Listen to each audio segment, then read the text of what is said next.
मित्रों, पौराणिक काल से ही एक बहस का विषय रहा है कि जब कोई स्त्री पुरुष एक दूसरे के साथ संभोग करते हैं तो किसे ज्यादा आनंद आता है।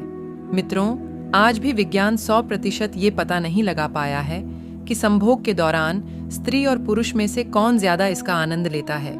लेकिन आपको यह जानकर हैरानी होगी कि आज से हजारों साल पहले लिखी गई महाभारत में यह बात विस्तार से बताई गई है कि संबंध बनाते समय स्त्री और पुरुष में से किसको ज्यादा आनंद आता है।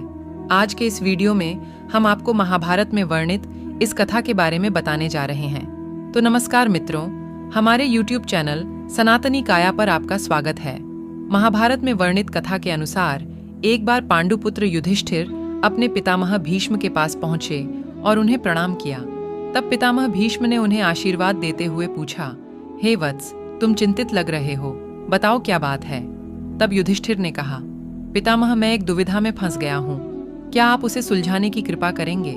ये सुनकर भीष्म बोले, पौत्र, पहले तुम मुझे अपनी दुविधा बताओ, फिर मैं उसे सुलझाने का प्रयास करूंगा। ये सुन युधिष्ठिर ने कहा, पितामह, कई दिनों से मैं इस प्रश्न का हल नहीं खोज पाया कि संभोग करते समय स्त्री और पुरुष में से किसको ज्यादा आनंद आता है। तब पितामह भीष्म ने युधिष्ठिर से कहा, पुत्र, आओ मेरे पास बैठ जाओ, फिर मैं तुम्हें इससे जुड़ी भंगस्वाना और सकरा की कथा के बारे में बताता हूँ। इसके बाद युधिष्ठिर भीष्म पितामह के निकट जाकर बैठ गए। फिर भीष्म बोले, हे धर्मराज, बहुत समय पहले भंगस्वाना नाम का एक राजा हुआ करता था। उसकी न्यायप्रियता के कारण उसकी प्रजा सदैव आनंद में रहा करती थी, परंतु दुर्भाग्य से उसकी कोई संतान नहीं थी।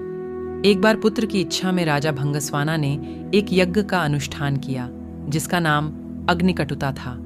चूंकि उस यज्ञ केवल अग्निदेव का ही आदर हो रहा था, यह देखकर देवराज इंद्र नाराज हो गए और राजा भंगस्वाना पर अपना क्रोध निकालने के लिए मौके की तलाश करने लगे।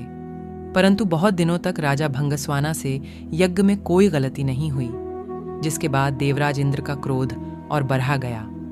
फिर कुछ दिनों बाद जब एक दिन राजा भंगस्वाना शिकार के लिए निकले तो देवराज इंद्र ने सोचा कि अपने अपमान का बदला लेने का यह सही समय है।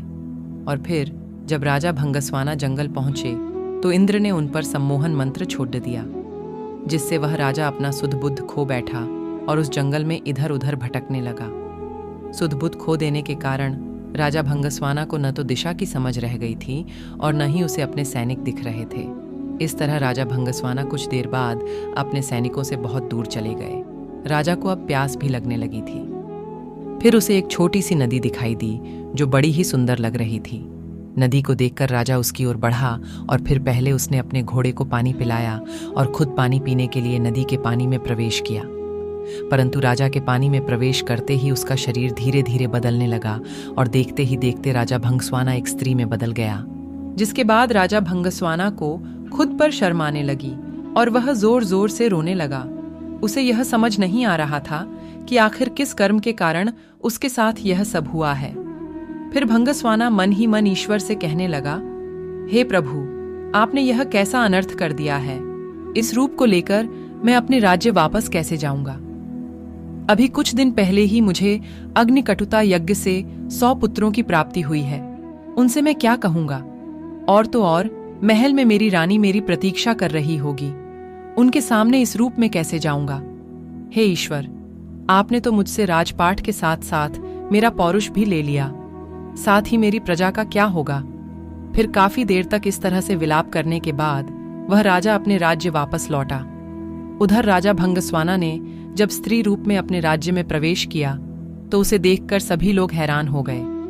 फिर उसने राजमहल जाकर अपने सभी सभासदों की सभा बुलाई और उन्होंने अपने पुत्रों और मंत्रियों से कहा, मैं अब राजपाट चलाने लायक नहीं रह गया हूं, इसलिए आप सभी मिलकर इस राज्य को चलाइए और यह भी ध्यान रखिएगा कि मेरी अनुपस्थिति में मेरी प्रजा को कोई कष्ट न हो।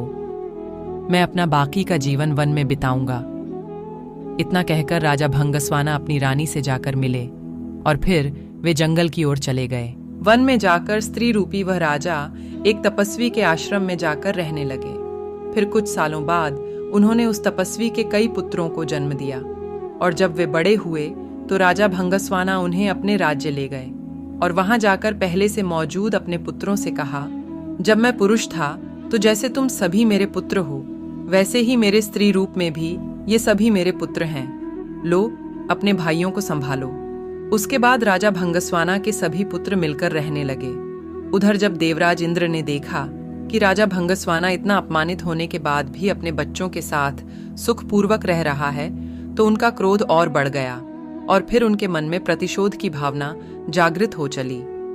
फिर देवराज इंद्र सोचने लगे कि क्या मैंने इस राजा को पुरुष से स्त्री बनाकर गलती तो नहीं कर दी। इसके बाद इंद्र ने एक ब्राह्मण का वेश धारण किया और राजा भंगस्वाना के राजमहल पहुंच गए।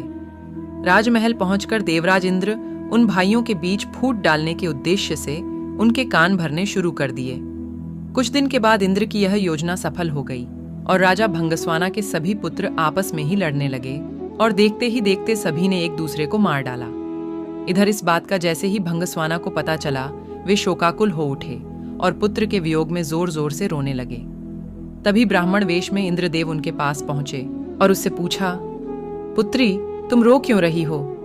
तब भंगस्वाना ने रोते हुए इंद्र रूपी ब्राह्मण को सारी घटना बताई। तो देवराज इंद्र ने अपना असली रूप दिखाकर राजा को उसकी गलती के बारे में बताया। इंद्र बोले, हे राजन, तुमने यज्ञ में केवल अग्निदेव की पूजा की और मेरा अपमान किया, इसलिए मैंने ही तुम्हारे साथ यह सब किया।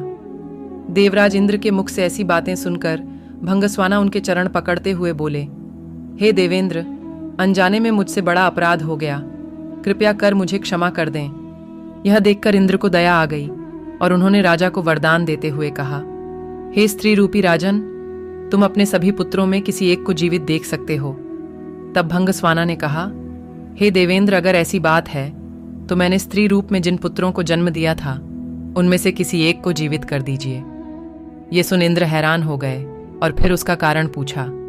तो भंगस्वाना ने कहा, हे देवेंद्र, स्त्री का प्रेम कभी भी पुरुष के प्रेम से बहुत अधिक होता है, इसलिए मैं अपनी कोख से जन्मे पुत्रों का जीवन दान मांगती हूँ।